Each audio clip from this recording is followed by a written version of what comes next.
Welcome back, everybody, to the Inside Texas Wait a second, Ash. It's not baseball season anymore. We are only 19 days away from kickoff of football. So the Inside Texas Baseball Show is going to take a little bit of a break. Still on Mondays, you're going to hear from Nash and I. You can't get rid of us, but we're going to be talking Texas football from here on out. You'll still get some more information when baseball really picks up in fall camp. But for now, Nash, it's football season, and we are here to talk about football. Before we get into that, of course, Inside Texas is the place to go if you want any kind of Texas football need. With the new AP poll dropping, you're going to hear a lot about what's going on with the Longhorns heading into the year. Fall camp right now is completely underway. This game against Ohio State is 19 days away. There's no better time to join Inside Texas. You can get it for $1 for your first week. And as a bonus, your membership includes a complimentary year to The Athletic, as well as go over to the Thinking Texas Football Longhorn Prospectus. In the description, it is Paul Waldington's very own book about the Longhorns heading into the year. We are talking SEC, we're talking recruiting, we're talking every single player on this Longhorn roster you can hear about. That link, of course, is in the description. It is the best book to go and buy, along with going to subscribe to Inside Texas to learn about this Longhorn team. We're just a little under 3 weeks away, Nash. You need to be tapped in right now if you aren't. And, of course, we are tapped in. As I mentioned, the AP poll came out today as we're recording this, but Nash and I did our own polls coming into the year as if we were our own AP voters. And they are interesting. We've already seen them. I've already sneak peeked a little bit on Twitter what's happened. Connor, first of all, he's pulled up our things, and you're going to see a giant elephant in the room. We're going to start at number 10 as our Connor behind the scenes pulls up that graphic. Number 10, we have two giant elephants in the room, Nash. I have the Texas A&M Aggies, and you have the Ohio State Buckeyes, who I have as high as number 3. Talk to me, first of all, how a team with Jeremiah Smith and Caleb Downs off of a national championship is your number 10 team. Well, the way that I'm approaching this AP poll is I would want a poll that has as little movement throughout the season as possible. Like you want the ideal thing is, hey, my first poll is almost identical to my last poll, right? Mm-hmm. And my thoughts are, I think Ohio State is going to lose. They lost 18 players. I understand they got a star in Jeremiah Smith. Okay, I understand that Ryan Day, they were ready to run that dude out the building a week before we played them, right? I mean, Kirk Herbstreit literally didn't know if they were going to boo him out of the stadium when Tennessee walked into town. So like, it was getting that bad for Ryan Day. They lost 18 players to the NFL draft, or to the NFL off that championship team. Both coordinators. They're going to have number 1 Texas coming in pissed off, coming into Columbus, Ohio, week 1. They also got to deal with Penn State, their roster is an absolute monster. If y'all haven't seen it, return just basically they're one of the highest returning starter teams in the nation. And then they also got Michigan. It's hard for Ryan Day's got to get over that Michigan hump. It's kind of like that. It's kind of like Oklahoma for Mac Brown, and until you beat them, they're just going to keep on beating you, and you can't really expect anything other than that. So until Ryan Day really starts to correct this Michigan nonsense, I think that I see Ohio State finishing as 9 and 10, the 3-loss team, 9-3, and they're going to be right there behind Michigan, a team like Oregon, who I think is going to be like a 2-loss team. So that's kind of my thought process on having Ohio State at number 10. Now, I just want to know what the 8-4 heck are you thinking about having Texas 8-4 over there at number 10? So I'm going to zoom out a second because I really like how you presented just your criteria of how you're voting, because it feels like every time we do these polls, there's no consensus criteria. What are we voting on? Is this what we think the 10 will be by the end of the season? Is this the 10 best teams in the country? For me, I'm almost taking this as a rating system. Neutral field, we have all 136 FBS teams. What 10 do I think are winning it? And also sort of alongside of that, how good are you going to be this season? Obviously, A&M, I think, has probably one of the toughest schedules in this whole group. But I see 9 teams really this year. And that's coming from someone who grew up a Michigan fan. And you have Michigan as your top 8. But I see 9 teams this year that are pretty comfortably ahead of the other however many, 127. So this 10th tier, it's really hard because these teams aren't returning their starting quarterbacks. You're talking about this Tennessee, Ole Miss, Michigan tier. A lot of these teams lost a lot of talent to the NFL. The reason I have Texas A&M here is because I think a lot of times, this is why also Ole Miss would have probably been my number 11. A lot of these schools are usually a year away from where you think that they're going to be good. A&M had the first year Mike Elko effect. They didn't really have a quarterback. And yeah, they were an 8-4, 8-5 team, but they're not losing all that much of what made them good last year and what will make them better this year. Marcel Reed has a full offseason as the starting quarterback. Le'Veon Moss is, I think, the best running back in the SEC. They have the most experienced offensive line in the SEC. Still good on defense and have a defensive coach. And you have a better receiving core than you did in the past years. Now, do I think that they would beat Oregon, who's one spot ahead of them? I think they could host Oregon and they would lose. I think all these teams are better than them at number 9. But I don't think Oklahoma's better. I don't think I'm picking any Big 12 team right now because even though, we'll get into it later where Arizona State's ranked, I don't think Kenny Dillingham thinks that Arizona State's a top 10 team at this point right now. So between like A&M, Ole Miss, Oklahoma, Miami, Michigan, I think A&M's the best team of that group. So they're number 10, but number 10 really feels like a number 15 for me right now. Yeah, I think that if there's one thing that you can always book A&M for, it's just a super hot start. So I can understand why, like day one, hey, I want to rank them there. But to your point, they got 15 starters coming back from last year's team. That's one more than Penn State. So they are, outside of Clemson, Illinois, and Arizona State, I think they're the 4th highest team as far as returning starters. So Texas A&M, they're definitely going to be a really good team. But I think you kind of nailed it a little bit with my criteria. Just their tough schedule. I think that they're going to eventually, they're going to feel those bumps and bruises, and they're going to fall out of the top 10 for me. The thing is, they're going to be favored in 9 games. They play Notre Dame, LSU, Texas. All 3 of those games are away. You're probably not winning those, but hosting your South Carolina and Florida games is pretty nice. Let's go down a little bit into this because I think Oregon, LSU were kind of in the same vein. Oregon, it's first year starter Dante Moore. He started at UCLA, but first year in the system. There's a lot they're replacing in the portal, offensive tackle specifically. I believe Evan Stewart's might be out for the year. So there's just stuff that's going to hold this team back to be the best team in the SEC or in the Big Ten. And the LSU, the defense is always a question mark. But Michigan for you is at number 8, which I want to talk about because this is probably a true freshman quarterback starting for this team. Not a lot of weapons around him. They're not going to be favored even at home against Ohio State. Talk to me about why you think this is the 3rd best team in the Big Ten in your eyes. I swear sometimes sometimes you just gotta let the good Lord speak to you, and it's just a little bit of a hunch, and also I'll say this, I was looking at their schedule, they do have a fairly easy schedule. You're talking they got the Lobos early on. Okay, that's the easiest W you've ever seen in your life, right? They go to Oklahoma Sooners. Oklahoma, they're a top 25 team, but it's just. I think that they're going to walk out there with a W. Then the next toughest game they have is at Nebraska. That's just lately Nebraska. They've kind of almost been needing to get over a little bit of a hump themselves. They've taken a step past Scott Frost era, but they just haven't been able to go further past that. And then after that, it's Wisconsin, USC, Washington, Michigan State, Purdue, then Northwestern, Maryland, and then they have Ohio State. So and then it could be an 11-1 team. And like I said, I think that it's just one of those deals where I think they're going to beat Ohio State at the end of the year until Ohio State gives me a reason to think otherwise. Because I saw Ohio State in a game that they should have won last year, but they lost in just a spectacular fashion. Yeah. So it's just one of those things. We've seen it with Oklahoma, right? That's how these rivalries are between these 2 teams. But outside of that, really, the teams that I think have the best shot to beat Michigan, Oklahoma, Nebraska, USC, and Ohio State. Maybe I would say Washington, but that's in Ann Arbor. So no, I don't Washington think so. loses there, and then you got Ohio State. So it's just maybe Michigan State, has a crazy rivalry game out of nowhere, but.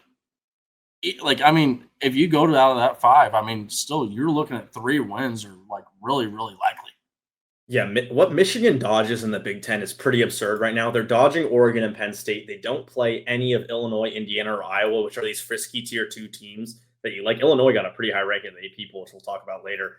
So you're hosting Ohio State. Of course, you got that Oklahoma game, but say you lose those 2 games, that's it. Or maybe you do beat Ohio State and you win the other ones. You're 10-2 and you're a top 10 team if you're in the Big Ten. If you're 10-2, so I like that you're going out there and kind of picking against the grain here and thinking about scheduling. I'm going to talk about one team that we're very different on because our 4, 5, 6 are the same in different orders. I kind of like Alabama a little more. You like Notre Dame a little more. That's fine. Our 1 and 2 are the same. But on that point. We have a big difference in how we see Clemson here. I'm going to pitch my case first. I don't think Clemson was even a top 12 team last year in the nation. By most metrics, they were 15, 16. FPI has it like that. I think SP Plus has it like that. They weren't even the second best team in the ACC by most metrics. Now they won it, of course. Miami, of course, has their ways of downfalling during the season. SMU didn't play well in the championship game. Also got bounced in the first round. But like Texas fans, this Texas team last year was flawed. They went really late against Arizona State, and they handled Clemson with some relative ease. Not the whole game, but it wasn't the scariest of games that Texas played last year. So yeah, you have this 75% return rate. You have Cade Klubnik, but are we sure that all these players returning are actually that good?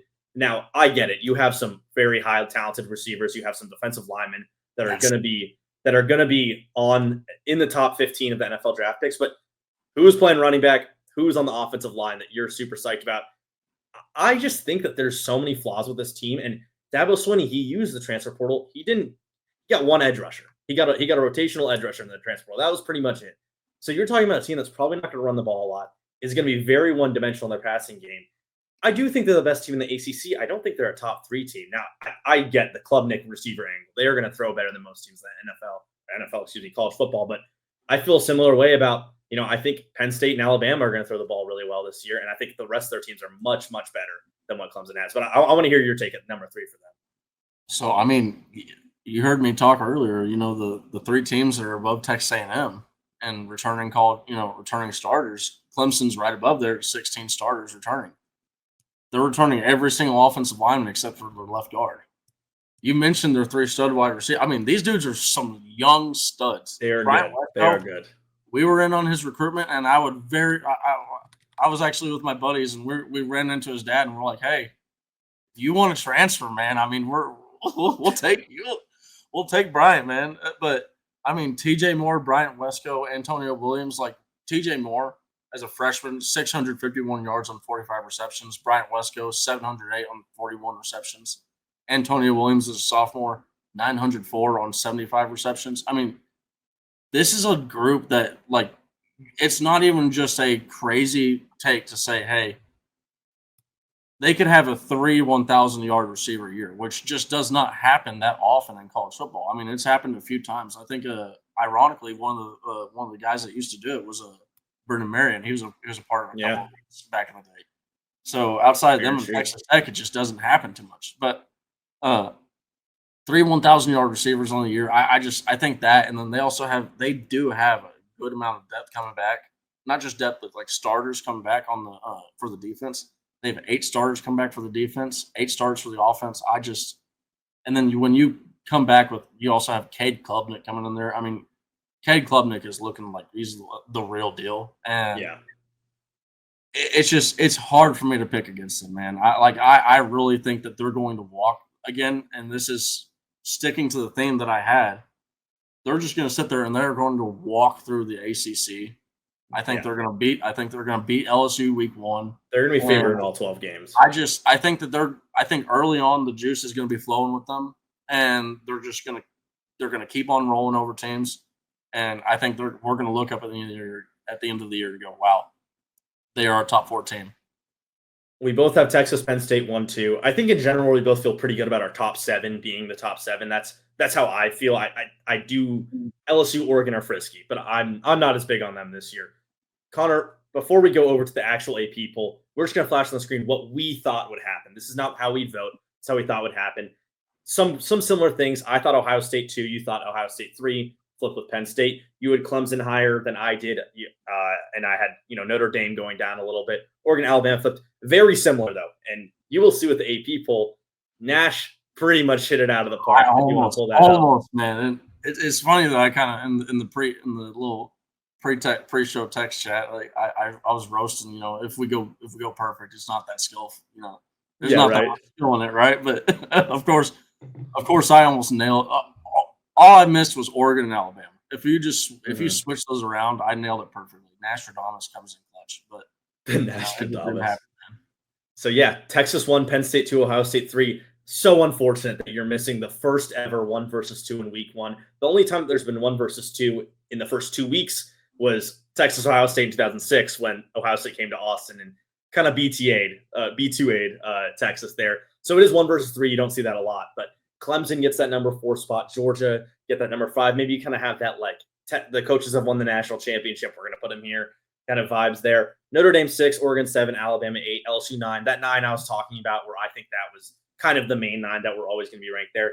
Miami 10, which both of us had as our prediction, but not what we would have voted. Makes sense. This might still be the best offense in the country, but Carson back, we'll see. The defense, we'll see. Arizona State at 11 is the big one because it almost felt like they wanted to put another Power 4 team, which obviously it's a big group of voters. It's not just one hive mind, but in my opinion, you can't rate a Big 12 team that high, especially when, they lost Cam Scadaboo. They lost what kind of their identity was last year. And when you hear about Dillingham talk about this team, I don't think he thinks they're the number 11 team in the nation. So that's kind of the spot where I start to say we're getting a little weird, especially as you go to Illinois 12 above Michigan. What do you think about that little clump of like 11 through 15 as you get to Florida? I mean, honestly, I really don't have too much disagreement. I would probably say I'd lean like putting Illinois at 11, maybe moving Arizona State down to 15. Mhm. Honestly, the one that I kind of have a little bit of an issue with is Florida. I'm still in I'm waiting to see it before I believe it mode. I agree. I mean, they were like, I mentioned that they were ready to run Ryan Day out of town. They're ready to Talk run about David Napier. Napier. Like Napier was he committed the cardinal sin that you just don't do. He went after the fan base. Like he started talking bad about the fans, like saying, "Hey, well, if y'all actually showed up and supported us, or saying something like that." And it's just like when you see that, it's like, okay, it's bad, right? Yeah. Like Yeah.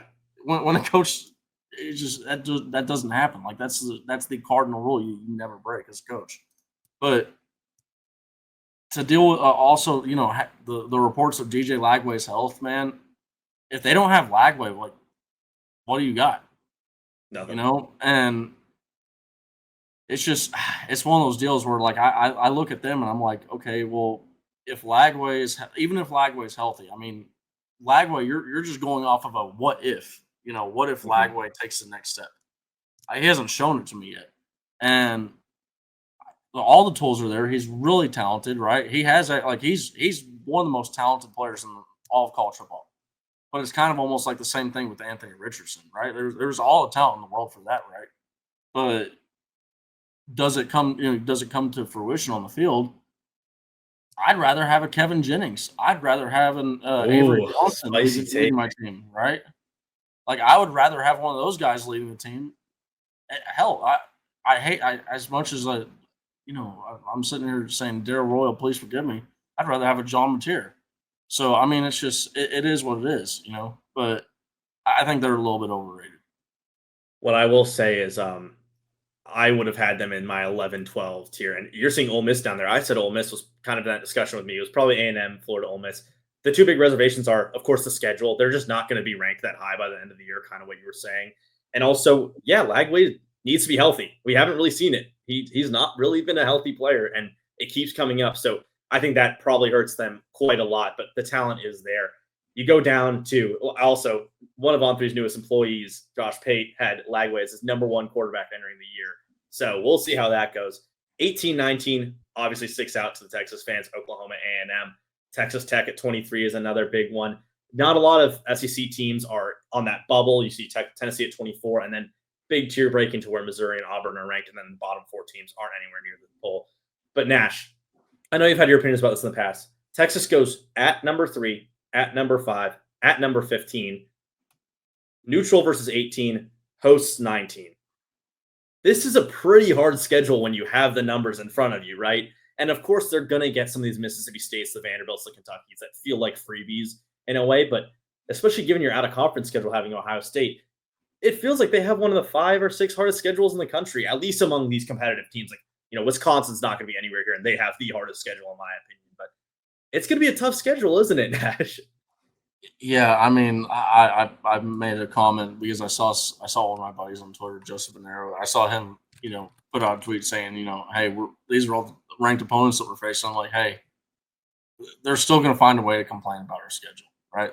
they're still Yeah. they're still going to find a way. That's just what they do. I'm trying to look at the ranking strength of schedule. Yeah, Texas is right now we're the fourth hardest strength of schedule.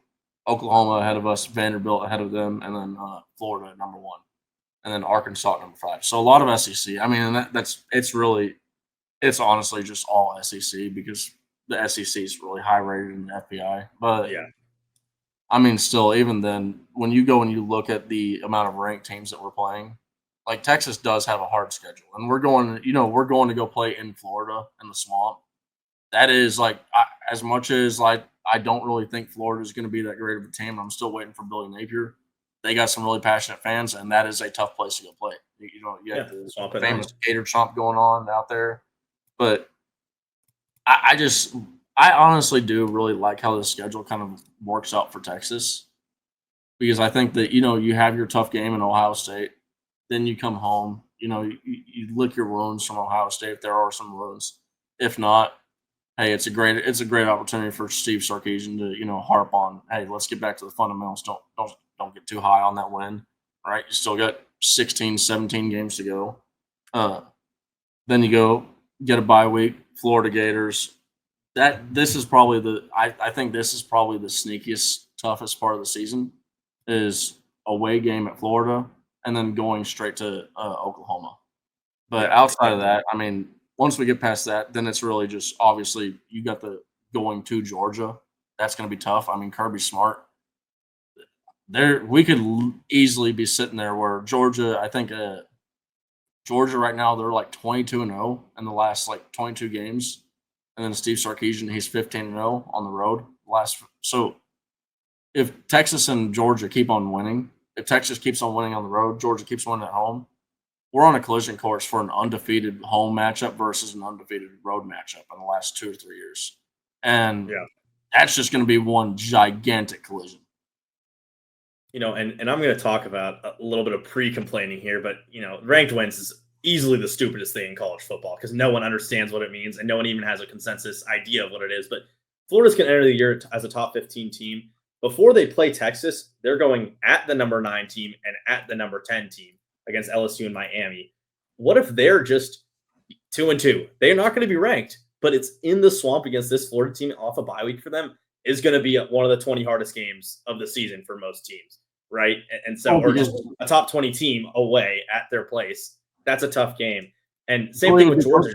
Billy would be coaching for his career at that game. Exactly. I mean, that's you just painted out. And then he has to go to A&M. Their schedule is insane. If they get 7 wins, it would be a miracle. But same idea with Georgia. Georgia could have dropped 2 games by the time Texas plays them. And the Longhorns get the bye before that game, but you're still going to Athens against a preseason top 5 team. It's a tough schedule, and there's a lot going on. We're going to hear from Josh Holden before we head over to our favorite star boy to talk about some stats behind Archman. Hi, guys. Sorry to interrupt, but if you're thinking about buying or selling a home in the Dallas-Fort Worth Metroplex area, you need to contact Josh Holden. The Metroplex is massive, and the local real estate market is full of nuances and subtleties only an experienced agent like Josh can help you navigate. From Preston Hollow to Highland Park, Uptown to Old East Dallas, Josh will be there to guide you through the process of buying or selling your home. Now, Josh is a UT grad, a lifetime Texas Ex. He's reliable, savvy, and from a personal perspective, he's a really great guy to chat with. So why don't you give him a call and chat with him today about your real estate needs in the Dallas-Fort Worth Metroplex area. His number is 972-917-8081. That's 972-917-8081. Or you can reach him at his website, which is joshholdenrealestate.com. All the contact details are in the description below. Thanks so much. And back to the show. With us getting so close to the season, and also Quinn Ewers, kind of a disaster of a preseason game this past week. I know you have your opinions. We're not going to get too deep into that. No, that was a disaster. I want to get that out. It was a disaster. It wasn't good. It was not good. We're going to be talking about Arch Manning here. Because Nash, I'm going to have to cut you off because you're going to keep talking for 5 minutes about this.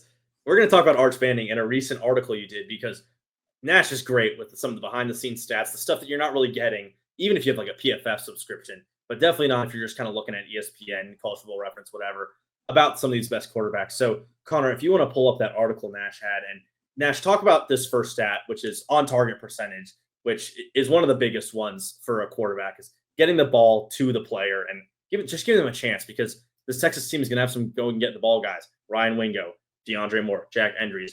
And you're seeing this graphic right here. Explain what we're looking at, what all these dots are, and where Arch and Quinn kind of rank on this. Yeah, so what you're seeing is each individual dot is an SEC quarterback. That's SEC pass attempt. Technically, you also have Matthew Golden and I think Silas Bolden in there. I think they each have a pass attempt on the year. So it's each of those dots is an SEC quarterback from the year 2024. But what on target percentage is it's not just hitting a guy, like, throwing it to him. That's a catchable ball. On target is we're looking at, hey, is the ball hitting you in stride where you're not having to break stride? Are you having to, minimal effort for the wide receiver? And obviously right here, you're looking at like Quinn Ewers, high 70%, right? Like that looks good, right? Arch Manning's below 70%. How's that, like Quinn Ewers is better than Arch Manning? No, that's not the case. But this is one of those areas where, like, individual stats, you can sit there and play around with them, and you could you could find individual stats that, argue, hey, Arch Manning's worse than Quinn Ewers, or Arch Manning's better than Quinn Ewers. You want to find stats that correlate. And one thing that was really interesting, and Homer, he brought it up in the DM, and it was like saying, hey, we're actually going through and looking at the stats together, and it was just like, kind of mentioned, like, hey, man, this on target percentage, you would think that it would correlate more with an efficiency metric like not quarterback rating, passer rating. So the x-axis is passer rating, not quarterback rating, but you would think that it would measure up with that, because that measures, hey, we're talking about completions, gets rid of interceptions, right? Not gets rid of, but it counts interceptions, but it's measuring the efficiency of a player. There's not much correlation in that. And then so you go to air yards per attempt, if you can pull that up, Homer. Air yards per attempt, it's a lot of kind of the same story, right? And this does kind of make a little bit of sense, because, and what an air yard is just throwing to the wide receiver and wherever the wide receiver is at the time of receiving the ball.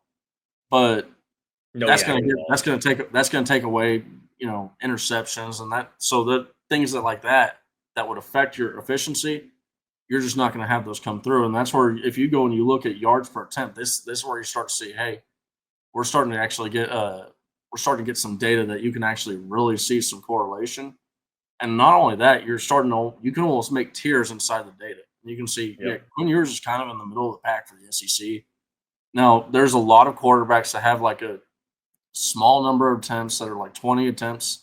And you can make a legit case that's saying, hey, Arch Manning does not have a strong enough sample size.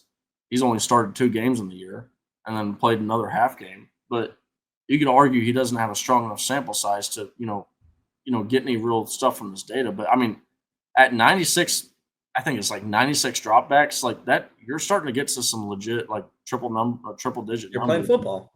Yeah, it's also 2 it's 2 starts, one in the actual SEC play. Now, yes, was it Mississippi State? These aren't the strongest opponents, yeah, but at the same time, the efficiency is there. And then also, if you go to boom percent, you can see Arch Manning. He's still, you can see a little bit of that same jump right there. Yeah, a little boom. The boom. What is boom percent, Nash? Boom percent. So basically, I'd love for you to explain what EPA per play, like EPA is, but basically boom percent is whenever a single play happens and an EPA of 1.0 or greater occurs. So an EPA is an estimated point added. It's an advanced football stat that tries to take context more into quarterback and offensive efficiency than just, did you score? Did you get a lot of yards? So every play that happens has an estimated points added to it. So say you had a 99-yard touchdown run, that's almost perfectly a 6 EPA per play, because your expected points added is actually the word, my bad. That's probably almost exactly 6, because starting at your own 1-yard line, you probably aren't expected to get any points on that drive. So when you think about a 1 EPA per play, it means that you are adding a point to your team just from this one play, which when you think about it, like how good that would be, that's your 40-yard passes. That is your giant chunk yardage runs. It's a third down on the goal line, 3rd and 7, a touchdown. So it takes into account that some yards are more important than others. 7 yards at the goal line is more important than 7 yards at your own 30. So that's what we're looking at here is what kind of plays are getting these high value additions to your team. Who is giving the most value? That top right is what you're looking for. And of course, Arch is right there. And it's 101 total dropbacks he had this past year. Yeah. And so basically what you're also seeing too is, I mean, that's a 32.5% boom percent. So 32.5%, 32% of the time that he takes a snap, Texas is adding a point onto the point total. Now, Quinn Ewers wasn't that far down. Like he was, he was 5 points below that. But still, that's a little bit of a difference that just makes that a little bit more. That might be the difference in some football games. Now, where this really gets to be interesting is when you go back to that yards per attempt. But pull up this next yards per attempt where it's like comparing. This is Arch Manning is in some really, really rare territory when you talk about the amount of quarterbacks that have had a passer rating of 125.0 or greater, combined with a 10.0 yards per attempt or greater. And as you can see right now, this list is to paraphrase from Top Gun. This list is short and distinguished. These are some really, really good names to have yourself in some company with. And then also, I think there's no secret to it. You have Arch Manning, Mac Jones, Tua Tagovailoa. These are Steve Sarkisian quarterbacks, right? And a Steve Sarkisian offense. Heisman's are national champions for most of them. And there's Malik Cunningham. Malik Cunningham is also that's another deal where he was in a Louisville offense that did not pass the ball that much. So he only had like 146 attempts or something like that. So that is kind of one of the arguments of, hey, Arch Manning at 96 attempts or 90 attempts, whatever the number was, may not be enough to really go off of, but it's enough to at least get an idea. And if Arch Manning is able to improve off what he did last year, I mean, improving it's hard to get much better than what you're seeing on the screen right now. I mean, because like what you're seeing, I believe that's 3 number 1 draft picks, like you said, 3 Heisman selections. You're talking about 8 top 15 draft picks. I mean, these are some really, really promising things to see if you're Arch Manning. So all these graphs and stats can sometimes be a little intimidating, even for me looking at it when you're seeing all these stats. But of course, the base x-axis of QB rating is something that everyone can understand. If you are far right on that QB rating in this case, or passer rate, that's right, yes. If you're far right on that passer rating, you're already in a good spot. And of course, this graph makes it look bad. 126 pass rating you saw in the SEC teams from last year was already putting Arch in the top 5 to 8 category most of the time. And then you're seeing all these stats where he's getting vertical. And, some of them, the on-target percentage, that's where Quinn's going to be better. And that's kind of a stylistic difference. But the boom rate, the amount of yards he's throwing per play shows that what Manning can do on the field is have an elite ceiling. And that's something that you maybe didn't need us to tell you with stats. You know that. But we just doesn't even talk about rushing, which he's going to add more than Ewers did. But the ceiling of what Manning can be from what we've seen in 2.5 games and from what we just kind of know inherently as people who pay attention to the Longhorns, it is in this, Mac Jones, if that's your floor, the season before he had a historic season, yeah, that's a pretty elite quarterback. But if you're talking Daniels, Burrow, Tua, and that 2020 Alabama offense for Manning, then this is an easy Heisman winner. This is a historic football season. And this is why Texas would be number 1 in the AP poll. And I think that's the important context to see is that Arch is going to give you a higher ceiling than Quinn going forward. Yeah, and when you're looking at this graph, realize that this is the top 2% of quarterbacks since 2016 to have a minimum of 85 pass snaps. So, I mean, like this is like there are 836 quarterbacks down to the left of Arch Manning, right? There's a lot of QB play, and it's what we've seen from him is really, really promising stuff. And again, like I mean, if he can find a way to build on what we've already seen, and this is one of the things that's really promising. I mean, he obviously Yes, he came in versus UTSA, had that amazing performance, 4 touchdowns, giant run. I mean, like, he lit the world on fire first time he, actually Yep. got some meaningful snaps. Then he comes in, really gets humbled a lot versus ULM. But if you actually watch that game, he started off really, really rough, and then he Brought really back a can little he bit. really bounced back. Like, there's a point where if you just watch it from hey, start like about halfway through and watch it through, you'd be like, how did they have a bad game? Well, he Mhm. didn't really have that great of a start. Watch the And first then half. what I love to see too is that he applied all those things that that Steve Sarkisian talked about after the ULM game. He goes and applies those to the Mississippi State performance. And then what you see from Mississippi State, you see a guy that just absolutely, despite a bunch of and this is the crazy part. If you actually remember that game, Jaden Blue had a lot of fumble problems and fumble issues. Yep. That game could have been blown out of the water a lot sooner than it was, and it really not could have. It should have been blown out a lot sooner than it was. And I mean, it's just I think that there should be all the confidence in the world for Arch Manning, but also at the same time I do got to add a little caveat. I don't think that there was some conspiracy from last year. Let's go over to the Heat, Matt, because we've seen kind of how their stats look, but let's just talk about play style here, Nash, and what we're seeing. There's just a bunch of shapes. It almost looks like a batter's box if you follow baseball, if you're an Inside Texas baseball viewer. What do these colors mean, and what are we looking at on the screen? Yeah, so the darker the shade of the color, obviously the more not obviously, but the darker the shade of the color, the more frequently the pass is going to be there. And really, you can see that Steve Sarkisian and also let me back up a little bit. These are also in increments of 5 yards. So it's also and then lengthwise, it's a field's 20 yards. So it's by 4 yards, increments of 4 yards. So there's a left, middle left, center, right center, or right right center, and then a right middle right, and then far right. And what you can see from Quinn Ewers is you actually see not only Quinn Ewers, but when you look at both of them, you can see that there's a lot of screen passes that happen in the Steve Sarkisian offense, Behind LOS. and that's where a lot of those that's where a lot of the high concentration throws are. But from Quinn Ewers, what you see is he actually not just to the low, short throws that, hey, this is not really any new information that Quinn Ewers he was hitting these intermediate throws and these lower level throws like a merchant, but he favors the right side of the field. And I just think this kind of shows he had a little bit of, I'm not, some QB whisperer by any sort of means, but I just think it kind of shows that kind of a little bit of it. He was a little bit timid back there in the pocket versus Arch Manning. He's more willing to, because Quinn Ewers, he had the arm strength, right? And I think it's kind of like almost like a crutch type deal where, hey, let me just get this thing out. Whereas you have Arch Manning, he is spreading the ball a lot more when you look at this. And not just a lot more, but he's also spreading it out to the left. He's spreading out to, up. If you actually were to go and look at his, I don't have the exact numbers on right now, but I think the right is like 11 targets, 25 targets, like 14, 25 or 24, and then like 12. Like he's almost like dead even, like when you're talking about spreading it across the field horizontally.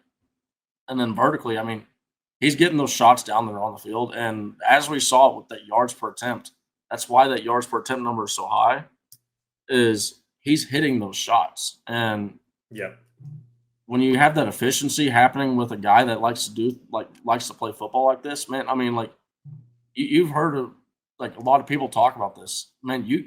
This goes up to 50 yards.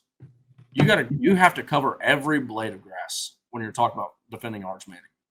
And I think every Steve Sarkisian offense, whether you're talking Matthew Caldwell coming over from Troy or Bryce Young, Mac Jones, is going to have this 5 yards behind the line of scrimmage and 15 yards. You're just going to see a lot of that. That's how Sark likes to play RPOs, screens, quick hitches, things like that.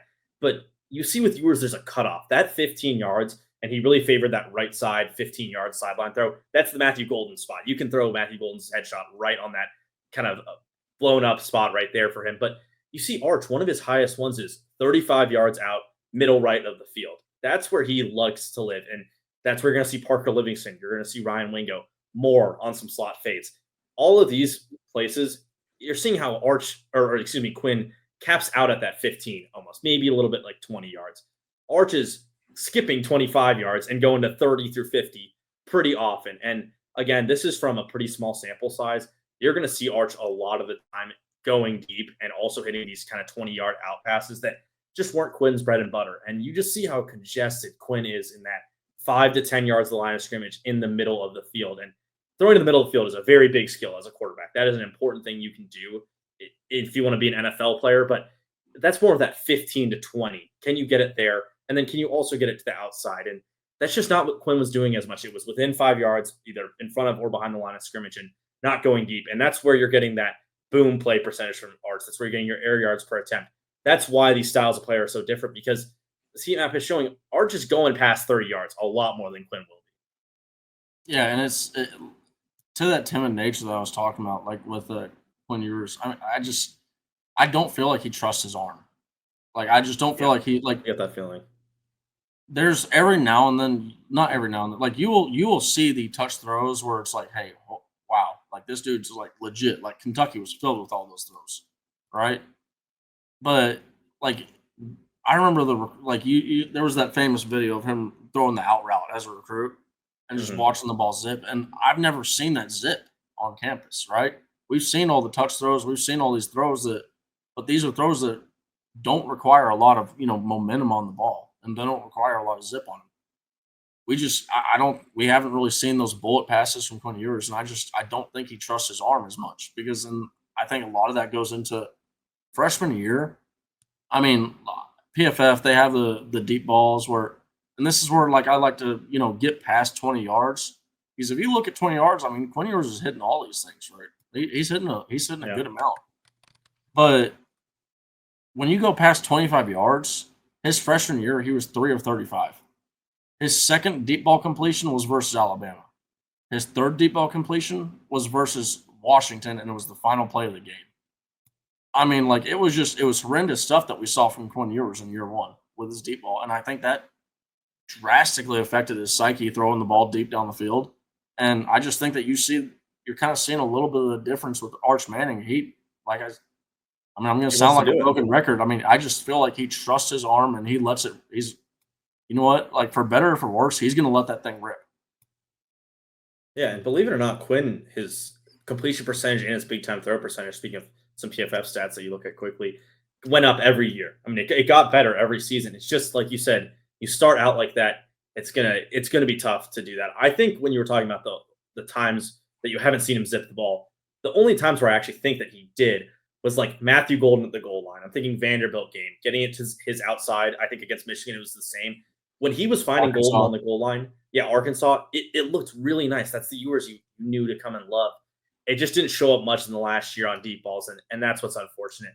I think that's going to do it for us today, Nash. If you want to see these graphics and from the heat map to what he was doing with the stats, Nash has a great article that went out in the last 2 days on InsideTexas.com where you can see everything in text form if you want a little more to read about it.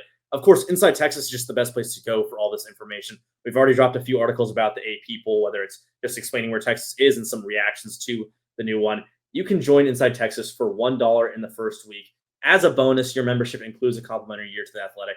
And then, of course, go over and check out Paul Waldington's Thinking Texas Football. All the links can be found in the description for either his ebook or just if you want to have a book for your coffee table, something to flip through if you're an old-fashioned guy. The 2025 Longhorn Football Prospectus has everything you need to know about recruiting, Texas football, the SEC, predictions about what the AP poll is going to look like. It's just the best place to go for college football news. Nash, it's weird on a Monday that we're talking about football, but this is how it's going to be throughout most of the year. You're going to hear a lot of us. You'll get a little bit of baseball in the fall, a lot in the spring when that's coming back up. But get ready to hear us nerds talk about stats and get our opinions about the Longhorns as we approach Ohio State. Nash, it's been a fun one. I cannot wait to talk football with you the coming year. That's going to do it for us over at Inside Texas. See you next time. Okay.